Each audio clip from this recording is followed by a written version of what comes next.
Welcome to The Late Show. I'm your host, Stephen Colbert. First of all, congratulations. I'm going to start off tonight's show because congratulations are in order to George and Amal Clooney on the birth of their twins. Good for you guys. And so, at 56, George is now officially a DILF. A dashing, intensely liberal father. Also, I would have sex with him.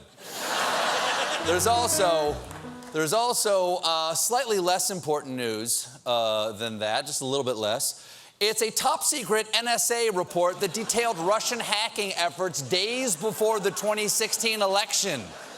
Days before? Come on, Goosifer, that's poor planning. You can't leave your hacking to the last minute. Put some thought into it. No one wants an election you picked up at Walgreens. Apparently, Russian hackers tried to gain access to a company called VR Systems by sending workers there phony emails that appeared to be from Google that would request their login credentials. Okay, here's a little tip. If it looks like Google but isn't really, it's either a hacker or Bing. Don't open either. Just stay away from both of them. After, I don't even know. It's either one or the other. That's how bad Bing is. I don't even think that joke works. After the hackers gained access to the company's account, they then sent an email to trick local U.S. government employees into opening documents that were invisibly tainted with potent malware. Okay? They sent it to the poll workers, okay? This is how democracy ends.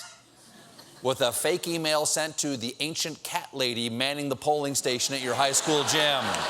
Okay, let's check my AOL. Okay. Here's something. Forward. Anti-aging cream with scent of grandson. Oh, click. There you go. So, who really knows who won November 8th now? I mean, other than Vladimir Putin. Now, I'm a little rusty on my Constitution, but I guess that means new election? Yeah. Why not? Sure. Just have another one. Like I said, let's just get the band back together. Somebody find Jeb and wake him up. I don't know where he is. Check the mild salsa aisle. Now, or a store that sells only mayonnaise. Now, all along, Donald Trump has said the entire Russia story is fake news. And there is no way to know whether this document that was released was real, other than the fact that the leaker was immediately arrested. Fake news, real prison. The leaker's name, and this is true, Reality Winner. So it's official. The Trump administration is at war with reality. Now, Miss Winner...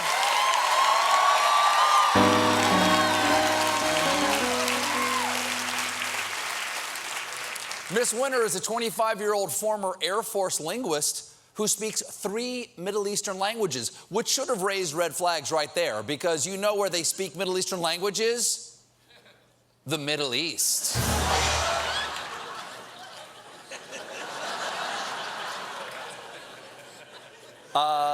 Reality Winner had top secret security clearance and worked for a private intelligence contractor called the Priebus International Corporation. So, a young female spy named Reality Winner stole intelligence from the Priebus Corporation.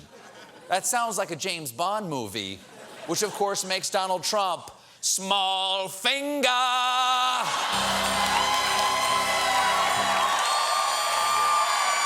Was it playing? I couldn't even hear it. Was it there?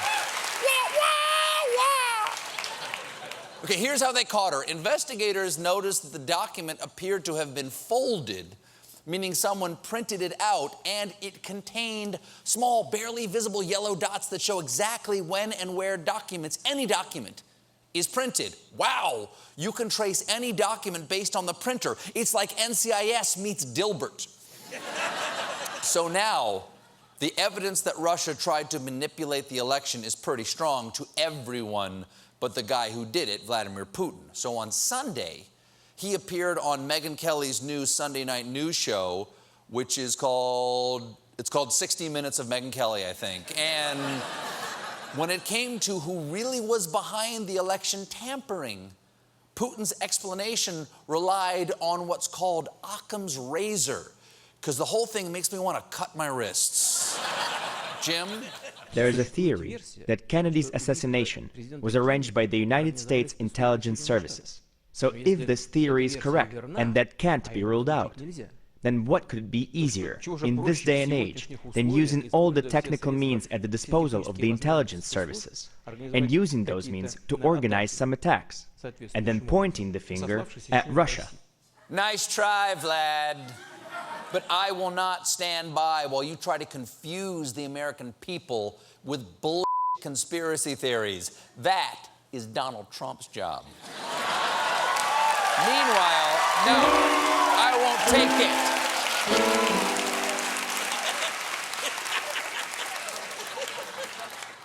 Meanwhile, a lot of people in the White House are worried about a big shakeup right now. None more so than Chief of Staff and man whose name sounds more made up than Kofefe,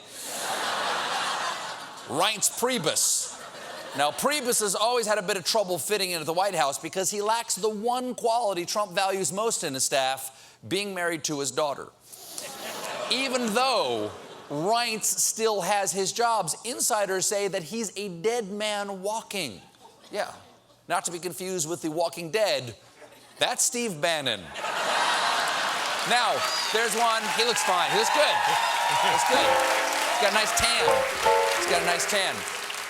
Now, there's one thing really keeping Priebus from being replaced, and that's finding a replacement. Apparently, Priebus's greatest job security is that there are few takers for what might be an unworkable gig. So I just want to say to the president, you might want to hold off building that border wall because White House Chief of Staff is yet another job Americans don't want to do. And it's a lot like farm work. Long hours, low pay, and a whole lot of manure shoveling. We got a great show for you tonight.